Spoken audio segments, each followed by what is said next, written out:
Hello दोस्तों, my belief worker channel में आपका स्वागत है। तो चलिए आज हम कुछ सीखते हैं दोस्तों। आज हम संवेदांग अर्थात प्रकाशग्राही संवेदांग या आँख के बारे में जानते हैं। तो सबसे पहले हम जान लेते हैं कि प्रकाशग्राही अंग किसे कहते हैं। प्रकाश या दृष्टि उद्दीपन को ग्रहण करने वाले अंग को दृष्टेंद्रिय प्रकाशग्राही अंग या आँख कहते हैं। हम सबको पता है कि मनुष्य में एक जोड़ी प्रकाशग्राही अंग या आँखें पाई जाती है। प्रत्येक आँख एक गोलाकार रचना है जिसे नेत्र गोलक कहते हैं।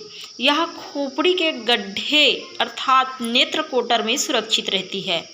प्रत्येक आँख के बाहरी भाग पर ऊपर एवं नीचे की ओर एक एक पेशिया व गतिशील पलक पाई जाती है जो त्वचा के दोहरे हो जाने के कारण बनती है। इन पलकों को इच्छानुसार ऊपर नीचे किया जा सकता है।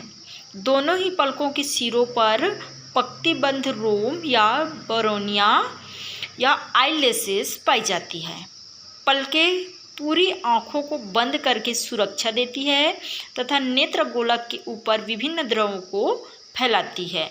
नेत्र गोलक या आँख को विभिन्न दिशाओं में देखने के लिए इधर उधर घुमाया जा सकता है। इस कार्य के लिए मनुष्य में नेत्र गोलक से संबंधित 6 पेशियां पाई जाती है। इनमें से 4 ऋजु तथा 2 तिर्यक प्रकृति की होती है। नेत्र गोलक की रचना। नेत्र गोलक के एक प्रकार के द्रव से भरी एक गोलाकार रचना है जिसका अगला 1/5 भाग आगे की ओर उभरा तथा पारदर्शक होता है। इस भाग को कार्निया कहते हैं। इसका शेष भाग अपारदर्शी होता है।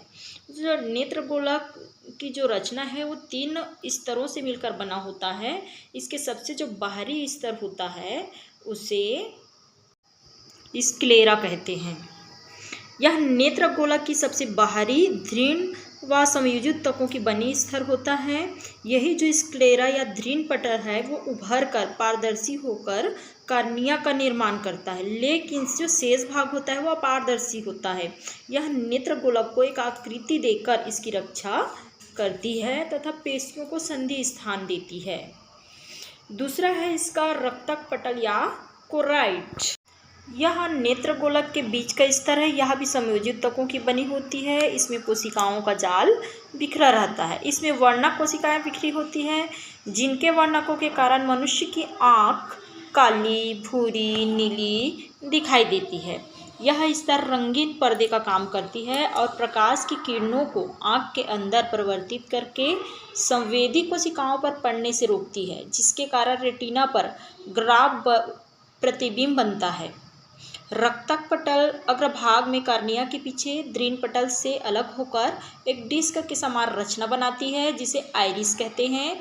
आइरिस के मध्य में एक छिद्र पाया जाता है जिसे तारा या पुतली कहते हैं। तारे को बड़ा तथा छोटा करने के लिए आइरिस में अरिप्रसारी यानी कि रेडियल, डायलेटरी या वर्तुल स्पेक्ट्रल श्रेणियां पाई जाती है। पहली पेशिया आइरिस की चौड़ाई में स्थित होती है तथा इनके संकुचन से आइरिस सक्रिय होती है और तारे का व्यास बढ़ जाता है, जबकि दूसरी पेशिया आइरिस की गोलाई में स्थित होती है।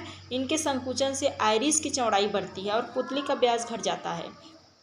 ये पेशिया स्वतः तंत्रिका तंत्र से नियंत्रित होती है। इस कारण तारा आवश्यकता अनुसार संकुचित होकर नेत्र गोलक के अंदर आने वाले प्रकाश की मात्रा को नियंत्रित करता है। तीसरा है रेटिना या दृष्टिपटल। यह नेत्र गोलक की सबसे भीतरी तथा संवेदी परत होती है। यह केवल सिलियरी काय तक पाई जाती है और कार्निया वाले भाग में उपस्थित होती है। 2 स्तरों की बनी होती है। पहला होता है रंगा स्तर और दूसरा होता है संवेदी। आगे लेंस को देखिए। आइरिस के पीछे सस्पेंसरी लिगामेंट के द्वारा आँख के अंदर एक लेंस सधा होता है जिसे होकर प्रकाश किरणें गुजरती है और प्रतिबिंब बनाती है। यह पारदर्शी, क्रिस्टलीय तथा उभयोत्तल होता है। इसके ऊपर समयोजी उत्तकों की बनी एक पारदर्शी खोल पाई जाती है जिसे लेंस कैप्सूल कहते हैं। निलंबन तंतुओं की सहायता से लेंस को थोड़ा आगे पीछे खिसकाया जा सकता है। लेंस की उपस्थिति के कारण नेत्र गोलक की गुहा 2 भागों में बढ़ जाती है। पहला होता है जली कक्षा, इंग्लिश में बोलते हैं एक्वस चैम्बर। दूसरा होता है कच्छाप कक्षा, वाइट्रस चैम्बर। जो जली कक्षा होते हैं वो कार्निया और लेंस के बीच का कक्ष जली कक्ष कहलाता है।